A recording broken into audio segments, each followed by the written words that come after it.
Today we're going to talk about the G-spot. So much controversy. Does it exist? Doesn't it exist? Why is it so important? Everybody seems to be so obsessed with the G-spot. I'm Dr. Madeline Castellanos, the Sex MD.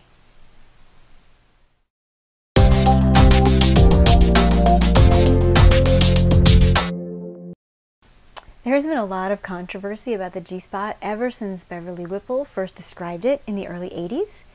Now, I personally think that there is such a thing as a G-spot, except I don't think it's an anatomical structure like most people expect it to be. So it's not like the tip of your nose, you could just find it, push it, and everything works out beautifully. It's not that distinct. What it is an area of the front part of the vagina that has a lot of nerve endings, and it happens to be just next to a great deal of erectile tissue from the clitoris, which is mostly internal in women, and some erectile tissue that surrounds the urethra, which some people call the urethral sponge, or others consider it as part of the clitoris itself.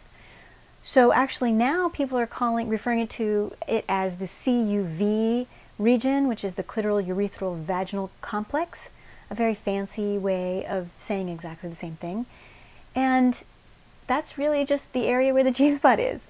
So when a woman's erectile tissue is full of blood, similar to how a guy gets an erection, then she might feel very pleasurable having that area pushed against or stroked. Now, that same woman, if she's not aroused, might find it irritating or burning sensation or sensation like she has to pee or urinate when that area is stroked or put pressure on because the erectile tissue is not full. So I do believe that there is such a thing as a G-spot. I don't think you have to go crazy looking for it, but if you do want to stimulate it, then the best way is to take your fingers and just on the inside of the vagina, about an inch on the front wall, you can do what they call a come hither motion with your fingers and gently stroke it, and let her tell you how much pressure she would like on the G-spot. Now women, if you want to stimulate your G-spot by yourself, it's best to get a sex toy that's curved so you can hold on to one handle and then the other one can be used to press against the inside of your vaginal wall and then against the G-spot. So I'm Dr. Madeline Castellanos, the Sex MD.